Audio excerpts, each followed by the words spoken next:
Un cordial saludo, licenciado. Mi nombre es Miriam Estela Morales García, con número de carnet 2015-40351. En esta oportunidad tengo a bien exponerle sobre la Ley del Mercado de Valores y Mercancías. Adentrándonos a hablar sobre esta ley, el organismo legislativo de Guatemala crea, para conveniencia de las personas, el registro de valores y mercancías para realizar contratos en el mercado guatemalteco. Y hablando del objeto de esta ley, que se encuentra en su artículo 1, establece las normas para el desarrollo transparente, eficiente y dinámico del mercado de valores. En particular, establece el marco jurídico que lo distribuye de la siguiente manera. Inciso A, del mercado de valores bursátil y extrabursátil. Inciso B, de la oferta pública en bolsas de comercio de valores, de mercancías, de contratos sobre estas y contratos singulares o uniformes. Inciso C, de las personas que en tales mercados actúen. Y por último, de la calificación de valores y de las empresas dedicadas a esta actividad. Por lo tanto, en todo negocio, el registro de las operaciones de mercancías es uno de los más importantes, ya que tal registro depende de la exactitud de la utilidad o pérdida de ventas. Ahora bien, ¿qué entendemos por valores y mercancías? En el artículo 2 de esta ley hace mención de las definiciones y define los valores que se entienden por todos aquellos documentos, títulos o certificados, acciones, títulos de crédito típicos o atípicos que incorporen o representen, según sea el caso, derechos de propiedad, otros derechos reales, de crédito u otros derechos personales o de participación. Los valores podrán crearse o emitirse y negociarse a cualquier título mediante anotación en cuenta. Ahora bien, ¿cómo define las mercancías? Dice que son mercancías todas aquellos bienes que no estén excluidos del comercio por su naturaleza o por disposición de la ley. Ahora bien, vamos a adentrarnos a hablar sobre el registro de mercado de valores y mercancías. El objeto y naturaleza, el cual se encuentra regulado en el artículo 8, establece que el registro del mercado de valores y mercancías fue creado como un órgano técnico administrativo, como una dependencia del Ministerio de Economía, que tiene como objeto el control de la juridicidad y el registro de los actos que realicen y contratos que celebren las personas que intervienen en los mercados bursátiles y extrabursátiles regulados en esta legislación. El registro corresponde, dentro del ámbito de su competencia, cumplir y hacer que se cumplan las disposiciones establecidas en la Ley de Mercado de Valores y Mercancías y en disposiciones normativas y reglamentarias de carácter general.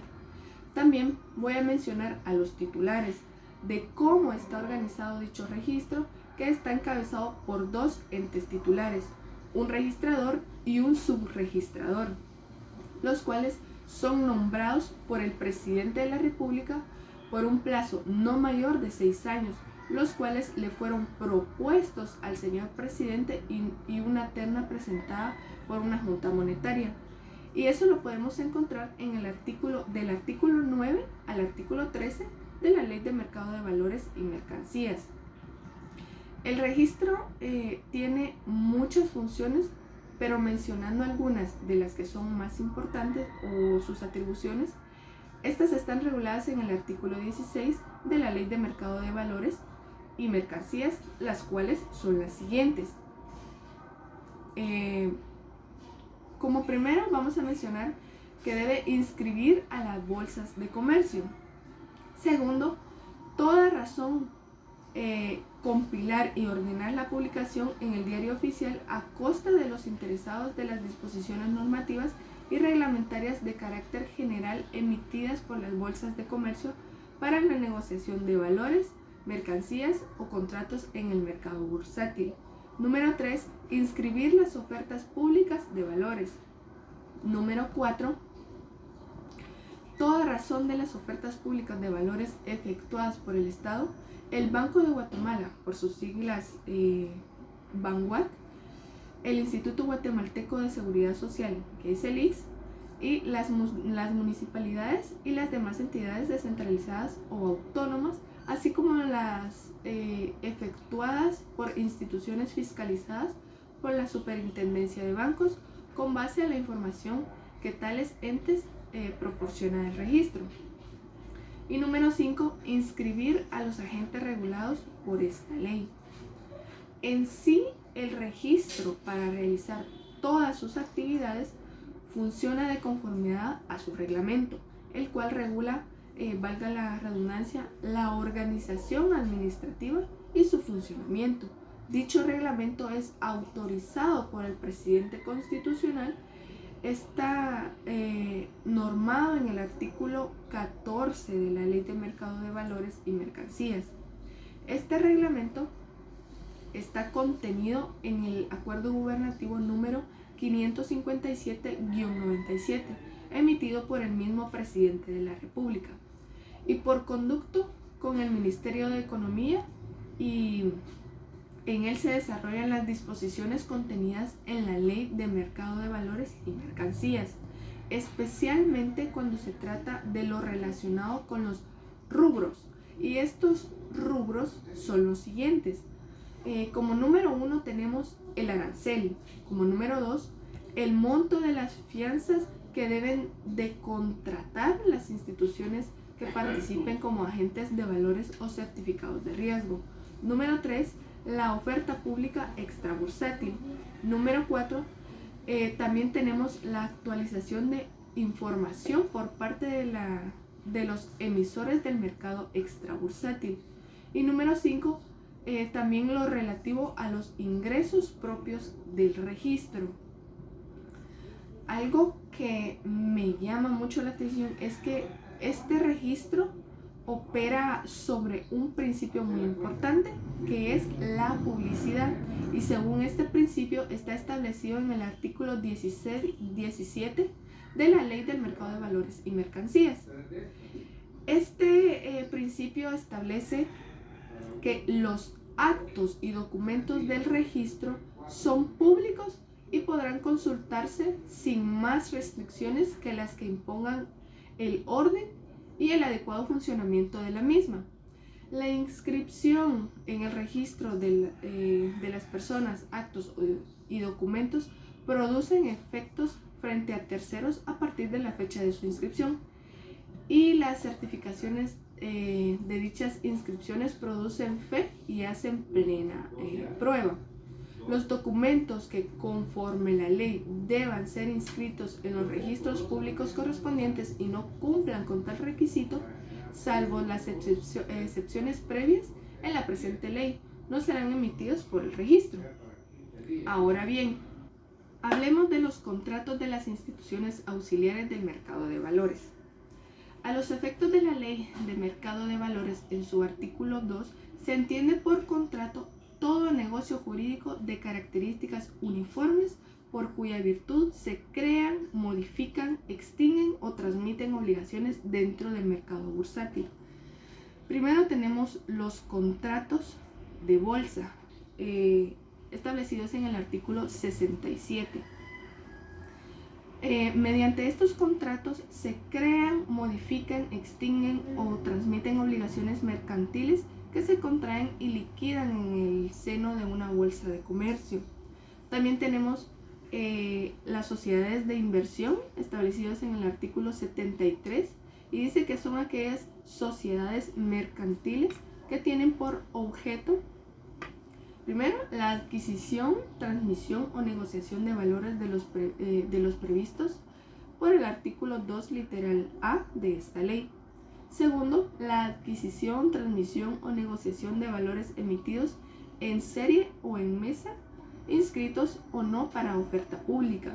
Y tercero, la gestión de inversión de recursos en efectivo, bienes, derechos de crédito, documentados o no, negociados mediante contratos e instrumentos de los previstos por el artículo 2 en sus literales B y C de esta ley, incluyendo aquellos referidos a operaciones financieras conocidas como derivadas.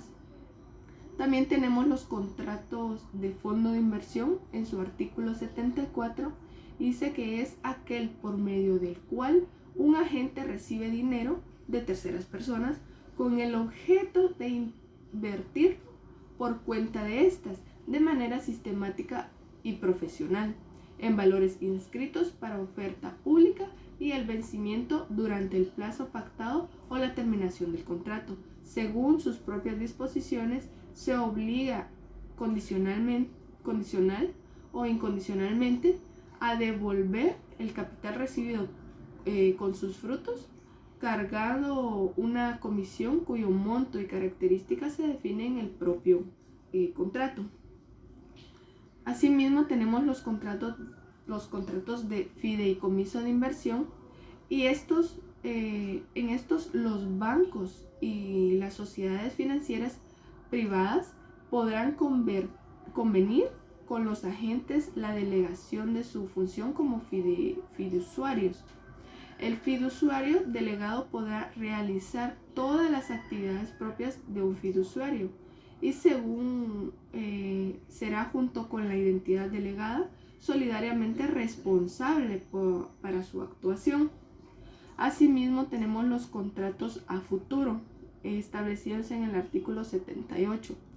Aquí las bolsas de comercio podrán organizar la negociación de contratos para la transmisión de dominio o entrega futura de valores, mercancías, fondos en moneda nacional o extranjera u otros bienes de lícito de comercio, así como la negociación de contratos cuya liquidación futura se calcula y efectúa en función de un índice definido por una bolsa de comercio. Y por último tenemos el depósito colectivo de valores establecido en el artículo 79. Este tiene lugar cuando una bolsa de comercio o quien esta designe como sociedad depositaria se obliga a restituir al depositante o quien esté designado entonces los valores por el mismo monto y de la misma clase, especie y emisión de los depositados, pero no necesariamente los mismos. Ahora bien, la vigilancia y fiscalización. En el artículo 80 habla del control de juridicidad y establece que corresponde al registro, de conformidad con esta ley y aquellos preceptos que la desarrollen, el control de juridicidad de los actos y contratos realizados o celebrados por las bolsas de comercio, los agentes e instituciones auxiliares del mercado de valores. También tenemos las suspensiones y cancelaciones. En su artículo 83 habla de la suspensión de inscripciones de valores y dice que el registro, previa audiencia por 10 días al emisor, podrá suspender la inscripción de los valores que éste hubiera emitido. En caso de infringirse cualquiera de los requisitos previstos en la ley, las disposiciones reglamentarias y normativas de carácter general que las desarrollan, así como en el caso de los documentos o informes que deban rendirse al registro o a las bolsas de comercio, que contengan diferencias o inexactitudes que no hayan podido aclararse durante la referida audiencia. Y por último tenemos de las sanciones y de los delitos relacionados con el mercado de valores. Y en su artículo 89 habla de la imposición de sanciones. Estas se dictarán por el registro. O sea, el registro tiene prácticamente todas las funciones que están establecidas en esta ley. Entonces, el registro, mediante resolución razonada, previa audiencia por 10 días al presunto infractor, la imposición de las sanciones previstas en el presente capítulo no excluyen otros efectos derivados de los hechos, circunstancias, acciones u omisiones establecidas por la presente ley, como tampoco excluye las responsabilidades civiles por daños y perjuicios y enriquecimiento indebido y las penales que sean deducibles a los responsables. Esto ha sido todo por mi parte. Muchas gracias.